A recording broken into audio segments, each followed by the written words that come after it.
Subscribe to our Islamic channel and hit the bell icon. Seek guidance from Maulana Ikramullah Afi on any Islamic issues. ہم دوستوں بزرگوں، رمضان المبارک کا یہ دوسرا جمعہ جس میں ہم اللہ کے گھر میں حاضر ہیں، زکوٰۃ کے حوالے سے میں نے چند باتیں عرض کرنی ہیں، آپ کی توجہ چاہیے۔ عمل کی توفیق تو اللہ پاک دینے والے ہیں۔ زکوٰۃ اسلام کا بڑا اہم رکن ہے۔ بنی الاسلام علی خمس، اللہ پاک نے فرمایا کہ 5 چیزوں پر اسلام کی بنیاد رکھی گئی ہے۔ اشہد ان لا الہ الا اللہ و اشہد ان محمد رسول اللہ۔ اللہ کو معبود حقیقی جاننا، اللہ کے وحدہ لا شریک ہونے پر ایمان لانا، اور گواہی دینا کہ حضرت محمد مصطفیٰ احمد مجتبیٰ صلی اللہ علیہ وسلم اللہ کے رسول ہیں اور آخری رسول ہیں۔ اور اسلام کا اس کے بعد پہلا رکن نماز ہے اور دوسرا رکن زکوٰۃ ہے، یہ دوسرے نمبر پر ہے۔ اسلام ایمان لانے کے بعد حضور نبی کریم صلی اللہ علیہ وسلم نے فرمایا، جو چاہتا ہے کہ میرا ایمان بھی مکمل ہو جائے، اسلام بھی مکمل ہو جائے، وہ اپنے مال کی زکوٰۃ ادا کیا کرے، اور جو یہ چاہتا ہے کہ میرا مال پاک ہو جائے تو زکوٰۃ ادا کرے، اس سے وہ اس کا مال پاک ہو جائے گا، کیونکہ زکوٰۃ مال کی میل ہے۔ میلا کپڑا ہو جائے، پانی کے ساتھ اس کو پاک کیا جاتا ہے، صاف کیا جاتا ہے، میل دور کی جاتی ہے۔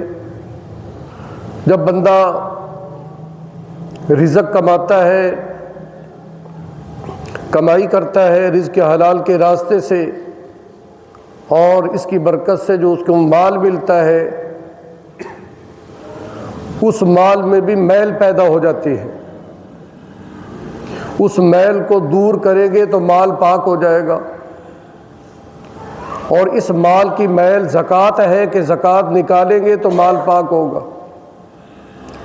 زکوٰۃ ظاہری طور پر تو یہ ہے کہ آدمی جب اپنے مال سے نکالے تو مال کم ہوتا ہے، لیکن حضور نبی کریم صلی اللہ علیہ وسلم نے فرمایا کہ مال گھٹتا نہیں ہے بلکہ زکوٰۃ دینے سے بڑھتا ہے۔ زکوٰۃ کا ایک معنی ہے پاکیزہ، پاک کرنے والی چیز۔ اللہ تعالیٰ نے بدن کی زکوٰۃ روزے کو قرار دیا ہے، یہ بھی سال میں ایک مرتبہ ہے، ایک مہینہ ہے۔ جنہوں نے رمضان المبارک کے روزے رکھ لیے انہوں نے اپنے بدن کی زکوٰۃ ادا کر لی، یعنی بدن کو زکوٰۃ ادا کر کے پاک کر لیا۔ روزے سے بدن پاک ہو جاتا ہے، جسم پاک ہو جاتا ہے، روح پاک ہو جاتی ہے۔ اور جنہوں نے مالوں کی زکوٰۃ دی انہوں نے اپنے مالوں کو بھی پاک کر لیا۔ مال پاک ہونے کا مفہوم یہ ہے کہ وہ مال برکت والا بن گیا۔ جس مال کی زکوٰۃ دے دی گئی وہ متبرک بن گیا، وہ مبارک بن گیا، اس میں برکتیں آ گئی، اللہ تعالیٰ نے برکتیں پیدا کر دی۔ مال کی برکت کا مفہوم یہ ہے کہ تھوڑا بھی ہوگا تو بہت ساری ضروریات اس سے پوری ہو جائیں گی، اور بے برکتہ مال بہت زیادہ ہو، ضرورت تھوڑی ہے لیکن وہ سارا کا سارا مال اس تھوڑی ضرورت کو پورا کرنے پر خرچ ہو جائے گا، یہ مال کی بے برکتی ہے۔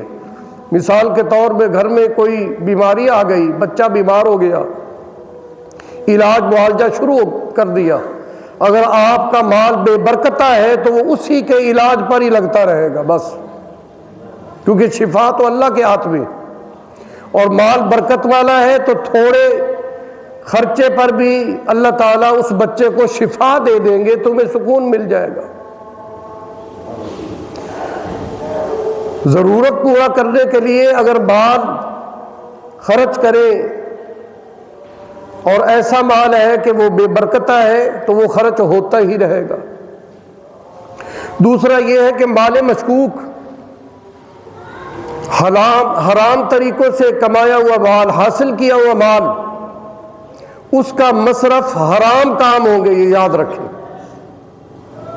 آپ ایک مخیر آدمی کو کہیں کہ جی مسجد کا کام کروا دیں، وہ نہیں کرواتا تو اس میں ناراض ہونے کی بات نہیں، اس کا مال ہی ایسا نہیں ہے کہ جو مسجد پر لگایا جائے۔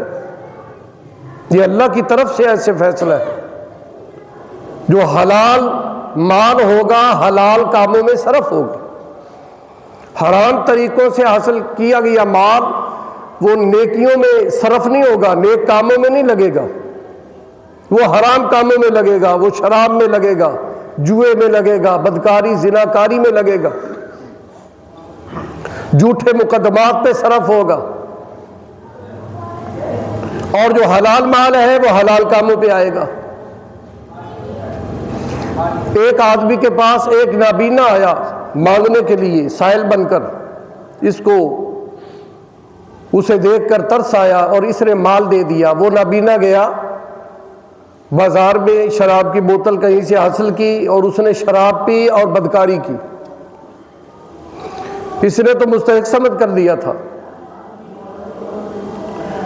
لیکن حقیقت یہ ہے جب جان پڑتال کی گئی، تحقیق کی گئی تو وہ مال بھی تو زنا اور بدکاری کے راستے سے آیا تھا، وہ مال بھی جوئے کے راستے سے آیا تھا۔ اب جو جوئے کے راستے سے حاصل کیا جائے، آج کل جوا بھی عام ہے، یہ جو کرکٹ کے میچ ہوتے ہیں اس پر جوا لگاتے ہیں لوگ، کروڑوں روپے جوئے، اور اس پر قتل بھی ہو رہے ہیں۔ مال جوا پر لڑائیاں ہو رہی ہیں، قتل ہو رہے ہیں، دشمنیاں پیدا ہو رہی ہیں، کیونکہ یہ حرام ہے۔ اور شراب پینے والا شرابی آدمی، اس کی تو عقل بھی زائل ہو جاتی ہے، چھوٹے بڑے کی اسے تمیز نہیں رہتی۔ سب سے پہلے نشے کی نحوست کی وجہ سے اس کے دل سے جو چیز نکلتی ہے وہ ایمان کا نور نکلتا ہے، وہ نور ایمان سے آدمی محروم ہو جاتا ہے۔ زکوٰۃ اللہ رب العزت کا حکم ہے، جیسے نماز پڑھنا اللہ کا حکم ہے، روزے رکھنا اللہ کا حکم ہے، حج ادا کرنا زندگی میں ایک مرتبہ اللہ کا حکم ہے، ایسے ہی زکوٰۃ سال میں ایک مرتبہ ہے۔ یہ جو پیشہ ور گداگر پھرتے ہیں ان کو زکوٰۃ نہیں دینی چاہیے، کیونکہ پتہ ہی نہیں ہے کہ یہ غریب ہیں یا امیر ہیں، مانگ مانگ کر کے ایسے ہیں کہ انہوں نے اپنی کوٹھیاں بنا لی ہیں۔ ان کا پیشہ ہے مانگنا، اور ہر ایک کا اپنا جدا طریقہ ہے مانگنے کا۔ مانگتے ہیں، اتنے پیسے ان کے پاس جمع ہوتے ہیں، وہ خود مالدار ہوتے ہیں، بھیس بدل کر نکلتے ہیں۔ آپ دیکھتے رہتے ہیں یہ منظر، یہاں پر پٹیاں باندھی ہوئی ہوتی ہیں، لیکن بعد میں جب پٹی کھولی جاتی ہے تو کچھ بھی نہیں ہوتا، لنگڑا کر چلتے ہیں مانگنے کے لیے، لیکن کوئی جب کسی کا جوتا پڑے تو وہی بھاگنے لگ جاتے ہیں۔ کئی قسم کے ایسے کلپ آپ کی نظروں سے بھی گزرے۔ زکوٰۃ فرض ہے، اس کی ادائیگی کے لیے غریب کا تلاش کرنا بھی فرض ہے۔ اللہ تعالیٰ نے 8 مصارف سورۃ توبہ میں بیان فرمائے ہیں، اور ان 8 مصارف میں زکوٰۃ کے جو مستحق ہیں 8 قسم کے لوگ ہیں۔ انما الصدقات للفقراء والمساکین والعاملین، یہ آیت کریمہ ہے، اس میں 8 مصارف ہیں، 8 مستحقین زکوٰۃ، جن میں پہلا نمبر فقیر کا ہے، جس کے پاس کچھ بھی نہیں کھانے پینے کے لیے، گھر میں کوئی ساز و سامان نہیں ہے، کوئی اس کا روزگار نہیں، کاروبار نہیں، تنگ دستی کے عالم میں فقر و فاقہ ہے، یہ زکوٰۃ کا مستحق ہے۔ یہ تلاش ہمیں کرنا پڑے گا۔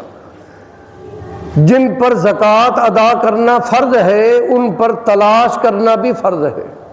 ایسے نہیں کہ جو بھی آ جائے اس کو پھونک دو، آپ اس کو پھینک دو، یہ نہیں ہے۔ اگر آپ نے زکوٰۃ دی ایسے آدمی کے ہاتھ میں جو خود صاحب نصاب ہے، وہ تو زکوٰۃ ادا ہی نہیں ہوئی، یہ تو ایسے ہے جیسے بغیر وضو کے آپ نے نماز پڑھ لی۔ ادائیگی زکوٰۃ کے لیے شرط ہے مستحقین کے ہاتھ میں آپ کا مال جائے، اور ادائیگی زکوٰۃ کے لیے یہ دوسری شرط ہے کہ غریب کو مال کا مالک بنایا جائے. لہذا جو دسترخوان بچھاتے ہیں اور مال زکوٰۃ سے وہ کھانے کھلاتے ہیں، ان کی زکوٰۃ ادا نہیں ہوتی. انہوں نے اس کھانے کا کوئی غریبوں کو مالک بنایا ہے. ہاں اگر تقسیم کیا جائے کھانا غریبوں میں کہ ان کے ہاتھ میں دے دیا جائے، بھائی یہ ان کا ہے، پھر ٹھیک ہے. دسترخوان پر کھلائیں گے تو وہ کھانا ان کا نہیں ہے، جو انہوں نے کھا لیا ان کا ہے، جو بچ گیا وہ. پھر اس میں کوئی تصدیق بھی نہیں کہ کون آ رہا ہے کون نہیں آ رہا. تو پہلا نمبر مستحق زکوٰۃ میں فقیر، اور دوسرا نمبر ہے مسکین. مسکین اسے کہتے ہیں جس کے پاس دنیاوی ساز و سامان ہے لیکن وہ صاحب نصاب نہیں ہے. اس کے پاس مال ہے لیکن اتنا مال نہیں ہے کہ جو نصاب کو پہنچے. اور زکوٰۃ کا نصاب کیا ہے؟ 52.5 تولہ چاندی یا اس کی قیمت، جو موجودہ ریٹ کے مطابق 1,34,000 روپے بنتی ہے. لہذا 1,34,000 روپے سے کم کسی کے پاس مال موجود ہے تو وہ فقیر ہے، وہ مستحق زکوٰۃ ہے. 1,34,000 روپیہ یا اس سے زیادہ رقم ہے اس کے پاس اپنی گھریلو ضروریات سے زائد، تو وہ صاحب نصاب ہے. 52.5 تولہ چاندی، اور سونے کا نصاب ہے 7.5 تولہ سونا. لیکن اس میں شرط یہ ہے کہ اس کے ساتھ پھر چاندی نہ ہو، یا نقد پیسے نہ ہو، یا سامان تجارت نہ ہو. اگر یہ ہوں گے تو پھر سونا 7.5 تولہ سونا نہیں رہے گا، وہ 1 تولہ بھی ہوگا تو زکوٰۃ ہوگی، کیونکہ سونا پھر وہ چاندی کے تابع ہو جاتا ہے، چاندی کے نصاب میں آ جاتا ہے. اور چاندی کا نصاب یہی ہے جو میں نے بتایا. 4 چیزیں ایسی ہیں جن پر زکوٰۃ فرض ہوتی ہے. سب سے پہلے سونا، استعمال میں ہو یا نہ ہو، ڈلی کی صورت میں ہو یا زیور کی صورت میں ہو، کوئی آپ اس کو پہنے یا نہ پہنے، اس پر زکوٰۃ فرض ہے. جو مالک ہے اس کا، اس پر فرض ہے. آپ نے اپنی بیٹی کو دے دیا ہے تو بیٹی مالک ہے، آپ مالک نہیں ہیں، اس پر زکوٰۃ فرض ہوگی بیٹی پر ادا، چاہے آپ کر دے والدین ہونے کے ناطے سے، لیکن فرض اس پر ہوگی. اور دوسرے نمبر پر چاندی ہے، 52.5 تولہ چاندی یا اس کی قیمت، یا اس قیمت کے برابر دکان میں مال ہو. اب کوئی دکان ایسی ہے ہی نہیں کہ جس میں 1,34,000 سے کم مال ہو. چھوٹی دکان پہ بھی لاکھوں سامان ہوتا ہے. تو دکانداروں پہ سامان تجارت کی، جو دکان میں سامان رکھا ہوا ہے بیچنے کے لیے، اس کی زکوٰۃ ہے. اور ادائیگی زکوٰۃ کے لیے سال میں 1 دن متعین کرنا فرض ہے. اصل میں وہ دن وہ بنتا ہے جس دن آپ صاحب نصاب ہوئے، اور انگریزی تاریخ کے مطابق نہیں، چاند کی تاریخ کے مطابق، اسلامی مہینوں کے مطابق. اسلامی مہینے محرم، صفر، ربیع الاول، یہ رمضان المبارک، اس کے بعد شوال، ذوالقعدہ، ذوالحجہ، یہ اسلامی مہینے. اسلامی دنوں کے مطابق 1 دن متعین کرنا ہے. مثلاً آپ کے پاس مال آیا 1 رمضان کو، تو اب ہر سال 1 رمضان کو آپ پر زکوٰۃ فرض ہوگی. درمیان میں بڑھتا رہے، گھٹتا رہے، زیادہ ہو جائے، کم ہو جائے، اس کا کوئی حساب نہیں. 1 رمضان کے آنے پر جتنا مال اس دن ہوگا اس کی زکوٰۃ آپ کو دینا ہوگی، کم ہو یا زیادہ ہو. نصاب سے کم ہو جائے پھر تو زکوٰۃ ہی ساقط ہو گئی، لیکن نصاب کے برابر یا اس سے زائد ہے تو پھر زکوٰۃ دینی پڑے گی. ایک آدمی اس کی انکم آمدنی 5 لاکھ روپے ہے لیکن اس کا خرچہ بھی 5 لاکھ روپے ہے، تو اس پر زکوٰۃ نہیں ہے. خرچہ ہی اتنا ہے اس کا، جتنی آمدنی ہے اس کے بقدر خرچ. دکانوں کا کرایہ ہے، مکانوں کا کرایہ ہے، سیلری ہے، لیکن جتنی اس کی آمدن ہے اتنا ہی اس کا خرچ ہے، بلکہ خرچ بسا اوقات بڑھ بھی جاتا ہے. تو وہ آدمی صاحب نصاب نہیں ہے، اس پر زکوٰۃ بھی نہیں ہے. زکوٰۃ اس مال کی ہے جو گھریلو ضروریات سے زائد آپ کے پاس رقم موجود ہے، گھر میں موجود ہے، بینک میں موجود ہے، کسی کو قرضے میں آپ نے دے رکھی ہے، اس پر بھی زکوٰۃ ہے، اس کے ملنے کی آپ کو امید ہے، یقین ہے کہ یہ مل جائے گا تو زکوٰۃ دیں گے آپ۔ اور جو آپ نے عام مقروض ہیں لوگوں کے، پھر جو آپ کے پاس مال ہے اس سے وہ بنہا کریں گے، جو بچے گا اس کی زکوٰۃ ہوگی۔ اللہ رب العزت کی طرف سے جو حکم بھی فرض ہے اس کے مسائل جاننا بھی فرض ہے، ورنہ تو آدمی گنہگار ہوگا۔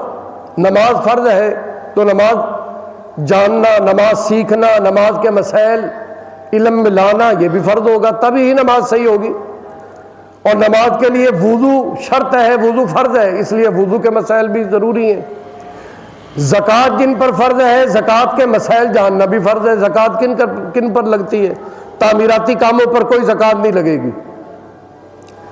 مدرسے کی درسگاہ ہو یا مسجد ہو، کوئی رفائی ادارہ ہو، ہاسپیٹل وغیرہ ہو، اس پر زکوٰۃ، تعمیرات پہ زکوٰۃ نہیں ہے۔ لہذا جو تعمیرات پہ زکوٰۃ کا پیسہ لگاتے ہیں وہ ادا ہوئی ہی نہیں، وہ الٹا گنہگار ہے، غلط جگہ پر پیسے لگا دیے۔ کیونکہ زکوٰۃ کے لیے شرط ہے غریب کو مالک بنانا، تو تعمیر میں آپ نے کسی غریب کو مالک بنایا ہے؟ نہیں بنایا۔ تنظیموں کو زکوٰۃ دی جا رہی ہے، تملیک ہے نہیں، قبضہ ہے نہیں، اور وہ مال زکوٰۃ کسی غریب یا مسکین کے ہاتھ میں آیا ہی نہیں، وہ اس کا مالک بنا ہی نہیں، تو زکوٰۃ ادا کیسے ہو گئی؟ اس لیے ان کو زکوٰۃ دینے سے گریز کیا جائے اور غریب کی ضروریات کا خیال کیا جائے۔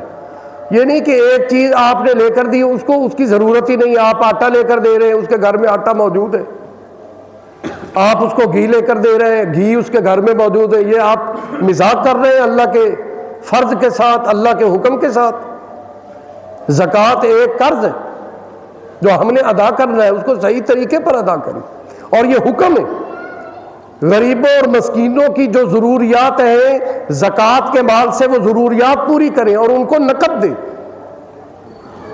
یہ جو فیشن بنا ہوا ہے نا راشن دینے کا، یہ فیشن ہی ہے، اور اس میں غریبوں کی تذلیل ہے، غریبوں کے لیے دھکوں کے علاوہ کچھ بھی نہیں ہے۔ اس لیے راشن کی بجائے آپ نقد کیوں نہیں دیتے؟ آپ کے پاس زکوٰۃ کا مال ہے، نقد دیں، جو ان کی ضرورت ہوگی وہ خود اس نقدی سے پورا کریں گے۔ آپ نے کوئی ان کے گھریلو سامان اور ضروریات کا کوئی ٹھیکہ تو نہیں اٹھایا، تو اس لیے آپ نقد دیں۔ اور میں حدیث کی روشنی میں بات کرتا ہوں، مال زکوٰۃ کو نقد پیسوں میں دینا یہ ضروری ہے، سامان لے کر دینا آپ کے ذمے نہیں ہے۔ آپ اس کو آٹا دے رہے ہیں، آٹا گھر میں موجود ہے، اس کے سلنڈر میں گیس ہی نہیں ہے اور چولہا جلانے کے لیے گھر میں لکڑی نہیں ہے، آپ آٹا دے رہے ہیں، اور پھر وہ آٹا بیچارہ بیچے گا، بیچ کر لکڑیاں لائے گا، آپ اس پر بھی اعتراض کریں گے، اس کو پکڑیں گے آپ کہ میں نے آٹا دیا اور آپ نے آٹا بیچا کیوں ہے؟ اب اس پر بھی وہ مجرم ہے۔ بھائی جس چیز کی اس کو ضرورت ہے اس نے بیچ کر وہ پوری کرنی ہے، تو بہتر ہے کہ آپ نقد ہی دیں۔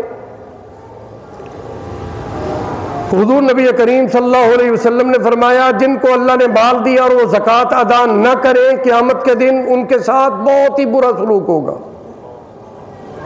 ایک تو قرآن پاک میں سخت وعید ہے، سورۃ توبہ ہے، الذین یکنزون الذہب والفضۃ ولا ينفقون فی سبیل اللہ فبشرہم بعذاب علیم۔ ان کے لیے دردناک عذاب کی خوشخبری ہے، جن کے پاس مال ہے اور وہ ادا نہیں کرتے، وہ خرچ نہیں کرتے، کہ قیامت کے دن اسی مال کو لوہا بنا کر جلتی ہوئی آگ میں ڈال کر تپا کر پھر ان کو داغا جائے گا، ان کے بدنوں کے ساتھ اس کو لگایا جائے گا، ان کے کندھوں پر، ان کے پہلوؤں پر، ان کے سر پر، ان کے چہرے کو داغا جائے گا، اور یہ ساتھ کہا جائے گا کہ یہ وہی مال ہے جو اللہ نے تمہیں دنیا میں دیا تھا اور تم نے غریبوں پر خرچ نہیں کیا، یہ مال تمہارے لیے عذاب بن گیا ہے۔ اور حضور نبی کریم صلی اللہ علیہ وسلم کا فرمان ہے زکوٰۃ ادا نہ کرنے والے صدقہ خیرات نہ کرنے والے اللہ کے مال سے. اللہ نے جہاں بھی قرآن میں لکھا ہے نا مال کا ذکر کیا، یہ کہا ہے وَمِمَّا رَزَقْنَاهُمْ، جو میں نے تمہیں دیا ہے اس سے خرچ کرو. یہ نہیں کہا کہ جو تمہارا ہے اس سے خرچ کرو. جس مال کے تم مالک ہو اس سے خرچ کرو. مال کے مالک اب ہے ہی نہیں. ہم اپنے وجود کے مالک نہیں ہیں، ہم اپنے ہاتھوں کے مالک نہیں ہیں، ہاتھ کی انگلی کے ہم مالک نہیں ہیں. پھر یہ کیا ہے کہ میرا جسم میری مرضی. مرضی تب چلے گی جب جسم میرا ہوگا، میں مالک ہی نہیں ہوں. حدیث بعد میں آتا ہے کوئی جان بوجھ کر ہاتھ کی اپنی ایک انگلی توڑ دے، اس کو اتنا گناہ ملے گا کہ وہ پہاڑوں پر رکھا جائے تو ریزہ ریزہ ہو جائیں گے، کیونکہ یہ اس کی انگلی ہے نہیں. بدن جسم اللہ نے ہمیں امانت دیا، یہ ہمارے پاس امانت ہے، ہم اس میں خیانت نہیں کر سکتے. آنکھیں امانت ہیں، ان میں خیانت نہیں کریں گے ورنہ مجرم ہوں گے. کان امانت ہیں، ان کی خیانت گناہ ہے. زبان امانت ہے، اس کی خیانت گناہ ہے. غلط استعمال کرنا خیانت ہے. زبان کا غلط استعمال، آنکھوں کا غلط استعمال، کانوں کا غلط استعمال، ہاتھ پاؤں کا غلط استعمال، یہی تو گناہ ہے. یہ اللہ کی امانت ہے، اور مال بھی اللہ کی امانت ہے. قارون نے یہی تو کہا تھا جب موسیٰ علیہ السلام نے آ کر کہا، یہ کزن بھی تھا قارون، موسیٰ علیہ السلام کے چچے کا بیٹا تھا. اللہ نے حکم دیا، موسیٰ علیہ السلام کی شریعت میں آدھا مال زکوٰۃ میں دینا فرض تھا، اور حضور نبی کریم سے ہمارے پیارے آقا کی شریعت میں کتنا ہے جی؟ 40واں حصہ، 2.5% نہ ہونے کے برابر. 1 لاکھ ہے تو 2500 روپے، 2 لاکھ ہے تو 5000 روپے بس. اور موسیٰ علیہ السلام کی شریعت میں پورا آدھا مال، 1 لاکھ ہے تو 50 دو. اتنی سخت شریعت تھی اس میں. تو موسیٰ علیہ السلام آئے قارون کے پاس. قارون کو اللہ نے بڑے خزانوں کا مالک بنایا تھا، مجازی عارضی طور پر مالک. ایک دوست میرے پاس آئے، انہوں نے کہا جی میں نے کوٹھی بنائی ہے تو میں باہر کتبہ لگانا چاہتا ہوں. تو میں نے کہا آپ لکھے عارضی رہائش گاہ. انہوں نے کہا یہ تو بہت، اور اس نے لکھ بھی دیا ہے. میں نے کہا بات ٹھیک ہے، بہترین ہے. ساتھی آئے، انہوں نے کہا جی والد فوت ہو گیا ہے، اس کی قبر پر میں نے نام لکھنا ہے تو کتبے پر کیا لکھوں؟ تو میں نے کہا کتبے پر یہ لکھو کہ میں بڑا اہم تھا، یہی تو مجھے وہم تھا. کیا سمجھتا رہا میں دنیا میں اپنے آپ کو، اور قبر میں گیا تو کیا ہو گیا؟ وہاں وہم نکلا یا نہیں نکلا؟ اہمیت وہاں ساری نکل گئی. تو حضور نبی کریم صلی اللہ علیہ وسلم نے فرمایا جو مال کی زکوٰۃ ادا نہیں کرتے ان کے مال کو سانپ بنا دیا جائے گا اور وہ جبڑوں سے پکڑ کر کھینچے گا. کتنی سخت وعید اللہ کے پاک پیغمبر سے ہوئی. تو موسیٰ علیہ السلام قارون کے پاس گئے. قارون نے کہا مال میرا ہے، تم کون ہوتے ہو؟ وہ کہ اللہ کا حکم ہے، اللہ کا مال ہے. اللہ کون ہوتا ہے؟ میرے خون پسینے کی کمائی ہے. جو بھی اپنے مال کے بارے میں یہ دعویٰ کرے اس کا حشر قارون کے ساتھ کیا جائے گا. یہ قارون نے جملہ بولا تھا نا کہ یہ مال میرا ہے، تم کون ہوتے ہو؟ اور مالوں کی حقیقت کیا ہے آپ سب کو پتہ ہے. ہم مر جائیں تو یہ ہمارا مال ہماری اولاد اس کی وارث ہوگی. تو پتہ چلا، مرنے پر پتہ چلا یہ مال ہمارا تھا ہی نہیں. یہ مال تو ہماری اولاد کا ہے، ہمارے وارثوں کا ہے. جن کی وراثت میں حصہ بنتا ہے یہ ان کا مال ہے. میرے پاس تو ایسے عاریتن تھا، عارضی طور پر تھا. تو زکوٰۃ کی حقیقت یہ ہے کہ جو مال تمہارے پاس ہے یہ تمہارے وارثوں کا ہوگا تمہارے چلے جانے کے بعد.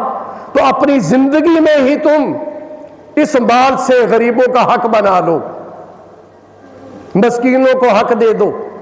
تمہارے مال میں صرف تمہارا حق نہیں، تمہارے مال میں اللہ کے بندوں کا، اللہ کے اور بندوں کا حق بھی ہے. تو اپنے ہاتھ سے جو تقسیم کرو گے وہ تو بہت کچھ ملے گا. پھر اللہ تعالیٰ اس پر بہت دیں گے، اللہ اپنے شایان شان دیں گے.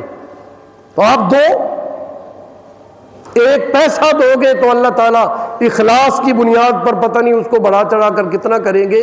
تیسرے پارے میں اللہ تعالیٰ نے مثال بھی دی ہے، مثل الذین ینفقون فی سبیل اللہ، قاری صاحب کو جگا دے، میں عیب بھول نہ جاؤں۔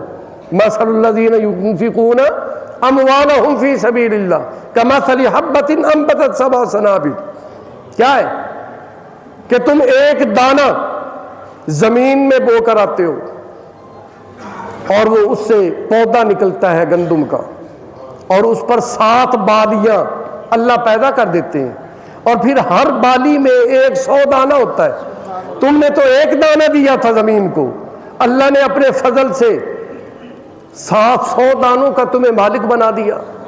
تم اللہ کے راستے میں جب 1 پیسہ دو گے، اللہ تمہیں 700 پیسوں کا اجر عطا فرمائے گی۔ یہ مثال دی اللہ تعالیٰ نے قرآن پاک میں۔ تو قارون نے انکار کیا، بلکہ موسیٰ علیہ السلام پر الزام بھی، یعنی انتقامی کارروائی کی۔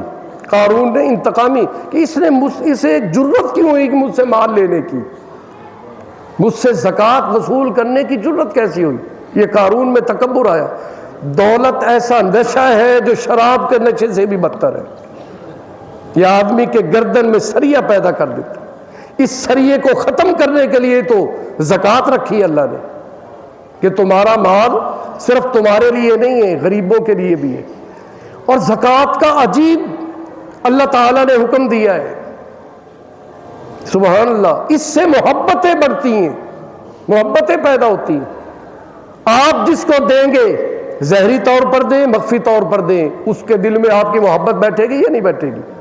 دینے سے محبت پیدا ہوگی، پیار کی فضا بنے گی، محبتوں کو فروغ ملے گا۔ یہ زکوٰۃ ایسی ہے، ضروریات پوری ہوں گی تو لوگ تم سے محبت کریں گے۔ صرف محبت نہیں، تمہیں دعائیں بھی دیں گے، یہ دعاؤں کا بھی ذریعہ ہے۔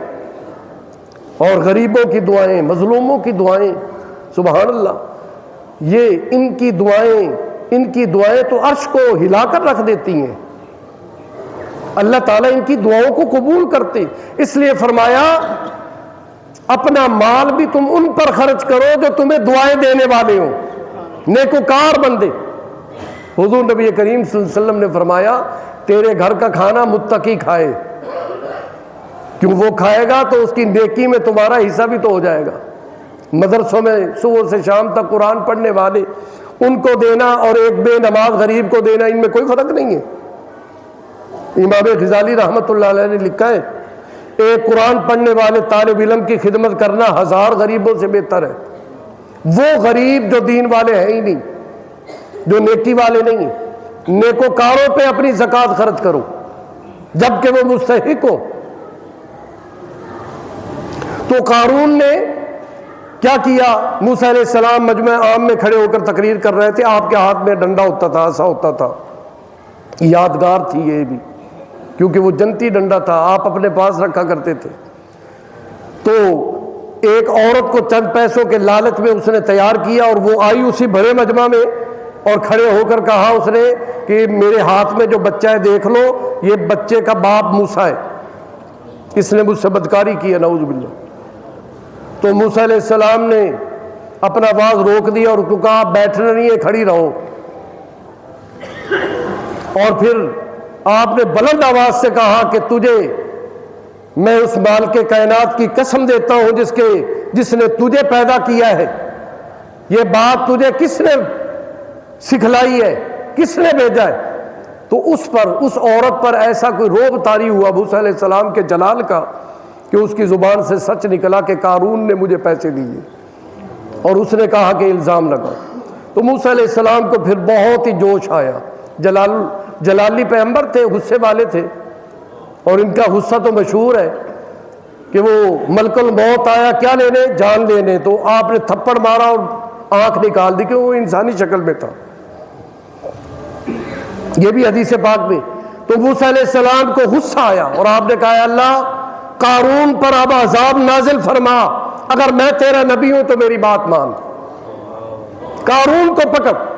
تو اللہ پاک نے فرمایا کہ آج کے دن یہ زمین تیرے تابع کر دی ہے، زمین کو کہو۔ تو موسیٰ علیہ السلام نے زمین سے کہا کہ اس کو دبوچ لے، زمین کے اندر وہ دھسنے لگ گیا، اتنا تک آیا، ہاتھ وہ معافیاں مانگتا رہا تو موسیٰ علیہ السلام کو کوئی ترس نہیں آیا. پھر ناف تک وہ زمین کے اندر دھس گیا, پھر سینے تک دھس گیا, پھر گردن تک دھس گیا, معافیاں مانگتا رہا, روتا رہا. اس پر حضور نبی کریم صلی اللہ علیہ وسلم نے یہ واقعہ جب بیان کیا نا, یہاں پہنچے تو آپ کی آنکھوں میں آنسو آ گئے. یا رسول اللہ یہ کیا ہوا؟ فرمایا کہ وہ موسیٰ تھے کہ قارون منتیں کرتا رہا اور ان کو ترس نہ آیا. اگر میرے سامنے وہ پہلی مرتبہ ہی منت کر دیتا تو میں تو معاف ہی کر دیتا. رحمت للعالمین ہے نا, تمام جہانوں کے لیے رحمت بن کر آئے. وہ موسیٰ تھے, میں محمد ہوتا تو مجھ سے تو نہ رہا جاتا, میں تو معاف ہی کر دیتا. قارون تھا, چلو آگے اللہ تعالیٰ خود ہی اس کو سزائیں دیتا, میں تو معاف کر دیتا. اور یہ ہوا. سراقہ جو آپ کے قتل کے در پہ تھا, وہ بار بار آتا تھا, گھوڑے پر سوار تھا. ہجرت کی رات کا واقعہ, کیونکہ ابو جہل نے اعلان کیا تھا نا 100 اونٹوں کا, میرے بھتیجے کی جو گردن مارے گا میں اس کو 100 اونٹ دوں گا. اور قتل کے لیے بہت سارے نوجوان نکلے, وہ سراقہ بھی نکلا, بڑا نوجوان تھا. تو حضور نبی کریم صلی اللہ علیہ وسلم کے تعاقب میں آیا. جب قریب پہنچا تو حضور صلی اللہ علیہ وسلم نے دعا کی تو اس کا گھوڑا پاؤں سمیت زمین میں دھسنے لگا. تو اس نے معافی مانگی, حضور نے معاف کر دیا. جب اس کا گھوڑا دوبارہ نکلا وہ پھر پیچھے لگ گیا مارنے کے لیے. تو آپ نے پھر دعا کی, پھر وہ زمین میں دھسا. زمین میں جب گھوڑے کے پاؤں دھسے تو اس نے کہا مجھے معاف کر دو, اب نہیں کروں گا. حضور نے فرمایا میں نے معاف کر دیا. 3 مرتبہ ایسے ہوا. بالآخر تیسری مرتبہ اس کو شرم آئی, گھوڑے سے اترا اور حضور کے قدموں میں گر گیا. یا رسول اللہ مجھے بھی اب کلمہ پڑھا کر غلاموں میں شامل کر لے, میں قتل کرنے آیا ہوں, آپ مجھے معاف کر رہے ہیں, میں تو قابل معافی تھا ہی نہیں. لیکن قارون جب یہاں گردن تک پہنچا نا تو اس نے ایک بات کہی کہ ہاں میرے مال پر موسیٰ بے ایمان ہو چکا ہے, اس لیے تو مجھے زمین میں دھسا رہا ہے. یہ میرے مال پر قابض ہوگا, میرے مال پر مالک بننا چاہتا ہے, اس لیے اس نے جادو کے ذریعے یہ کیا ہے. تو موسیٰ علیہ السلام تو غصے میں تھے. آپ نے حکم دیا کہ اس کا سارا مال اس کے سر پر رکھو.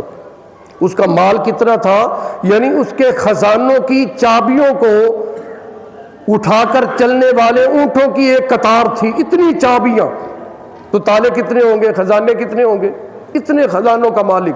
اس لیے حضور صلی اللہ علیہ وسلم نے فرمایا ایسا مالدار اس سے پہلے نہ کبھی ہوا نہ قیامت تک آئے گا. قارون سب سے بڑا مالدار دنیا کا, لیکن اس کے سر پر اس کے خزانے رکھ دیے گئے اور وہ زمین میں دھستا چلا گیا اور خزانے بھی اپنے ساتھ ہی لے گیا. اور حضور نبی کریم صلی اللہ علیہ وسلم نے فرمایا قارون اور اس کے خزانے اس کے سر پر رکھے ہوئے قیامت کی صبح تک زمین میں دھستے ہی چلے جائیں گے. زکوٰۃ نہ ادا کرنے کا یہ انجام ہے. اس لیے ہم اپنے مالوں کو پاک کریں, روزے رکھیں, بدنوں کو پاک کریں اور زکوٰۃ ادا کریں, مالوں کو پاک کریں. اپنے مال زکوٰۃ کے ذریعے اور مستحقین زکوٰۃ کو ہم خود تلاش کریں اور ان کو ہم نقد دیں. اور یہاں ہم دینی مدارس کا خیال کریں. مدارس میں پڑھنے والے طلباء جو غریب ہیں, مسکین ہیں, ان پر اپنی زکوٰۃ کا پیسہ خرچ کریں. کیونکہ حکومت شروع سے اب تک اور ایسے ہی ہوتا رہے گا, یونیورسٹی اور کالجوں پر بھاری فنڈ خرچ کرتی ہیں تاکہ ڈاکٹر پیدا ہو, انجینئر پیدا ہو اور وکیل پیدا ہو. لیکن کسی کالج اور یونیورسٹی سے کوئی حافظ بنے, قاری بنے, مفتی بنے, عالم بنے, یہ تو نہیں ہے. یہ مدارس میں ہے. یہ بھی ایک ضرورت ہے, دین کی ضرورت ہے, وقت کی ضرورت ہے. ہماری مساجد آباد ہو, ہمیں عالم چاہیے. ہماری مساجد آباد ہو, ہمیں حافظ چاہیے, قاری چاہیے. اور یہ دینی مدارس کی پیداوار ہے. یہ فیکٹریاں ہیں جہاں سے عالم بنائے جاتے ہیں, جہاں سے حافظ بنائے جاتے ہیں, جہاں سے قاری بنائے جاتے ہیں. اور بڑے افسوس کی بات ہے حکومت کی ادھر توجہ نہیں ہے. حکومت کی کالجوں یونیورسٹیوں کی طرف توجہ, اور ادھر توجہ ہوتی ہے حکومت کی تو اس کا بھی بیڑا پار ہو جاتا. مدارس کو ایک پیسہ دینے کے لیے تیار نہیں, کوئی فنڈ. ابھی جون کا مہینہ آئے گا, سارے حساب کتاب ہوں گے، لیکن مدارس کے لیے ایک پیسہ فنڈنگ نہیں ہے. اور یہ عوام مسلمانوں کی زکوٰۃ ہے، صدقہ ہے. اور یہ بھی یہ نہ سمجھیں. ایک نوجوان نے مجھے آ کر کہا، بڑا پڑھا لکھا تھا، اس نے کہا جی ہم قرآن پڑھنے والے طالب علموں کو اپنے مال کی میل دیں، یہ تو دل نہیں چاہتا. تو یاد رکھیں حضور نبی کریم صلی اللہ علیہ وسلم کا فرمان ہے. آپ صلی اللہ علیہ وسلم نے فرمایا یہ مال کی میل اس وقت تک ہے جب تک آپ اس کو نکالے نہیں. جب تک آپ کے مال میں ہے اور اس کو عام مال سے نکالے نہیں، اس وقت تک میل ہے. جب آپ نے اپنے مال سے اس زکوٰۃ کو نکال دیا، اس میل کو نکال دیا اور غریب کے ہاتھ میں آپ دے رہے ہیں، تو اللہ فرماتے ہیں پہلے میرے ہاتھ میں آتی ہے. جب تم کسی غریب کو دیتے ہو تو پہلے اللہ کے ہاتھ میں آتی ہے، کیونکہ قرآن پاک ہے من ذا الذی یقرض اللہ قرضا حسنا. اللہ فرماتے ہیں مجھے کون ہے جو قرض دے، یہ پہلے میں تم سے مانگ رہا ہوں. لہذا جب تم میرے کسی غریب کو، مسکین کو، میرے کسی دینی طالب علم کو دیتے ہو تو پہلے تو آگے میرا ہاتھ آتا ہے، میں خود لیتا ہوں. جب وہ تمہارے مال کی میل میرے ہاتھ میں آتی ہے، پھر وہ میل نورانی بن جاتی ہے، برکت والی بن جاتی ہے، پھر آگے غریب کے ہاتھ میں جاتی ہے. تو میل اس وقت تک ہے جب ہمارے پاس ہے، جب آگے چلی گئی تو پھر میل نہیں ہے. اور اس میں ایک مسئلہ یاد رکھیں، آپ رشتہ داروں کو دیں، لیکن رشتہ داروں کو یہ جتانے کی ضرورت نہیں ہے کہ یہ زکوٰۃ ہے میں دے رہا ہوں. یہ نہ کریں. زکوٰۃ کا پیسے کا لفظ بولے ہی نہ. آپ ان کو یہ کہیں میں تو ہدیہ دے رہا ہوں تمہیں، میں عطیہ دے رہا ہوں تمہیں، ویسے تو میں تمہاری خدمت کر رہا ہوں. دل میں آپ کے نیت ہو کہ میں زکوٰۃ دے رہا ہوں، زبان پر لانے کی ضرورت نہیں ہے. وہ شرمندہ ہوگا، سفید پوش ہے، غریب ہے، وہ مانگنا نہیں چاہتا. لیکن آپ جب زکوٰۃ کا لفظ بولیں گے تو وہ ہچکچائے گا، وہ پیچھے ہٹے گا، وہ اپنے سر کو جھکا لے گا. اس لیے نہ ایسے نہ کرو، کسی کو شرمندہ نہ کرو، نہ کہو کہ یہ زکوٰۃ ہے، یہ صدقہ ہے. بس چپ کر کے آپ ہدیہ کر کے دے دو. دل میں آپ کے دل اللہ جانتے ہیں کہ دل میں کیا ہے. دعا ہے اللہ تعالی ہمیں زکوٰۃ ادا کرنے والا بنائے، مالوں کو پاک کرنے والا بنائے.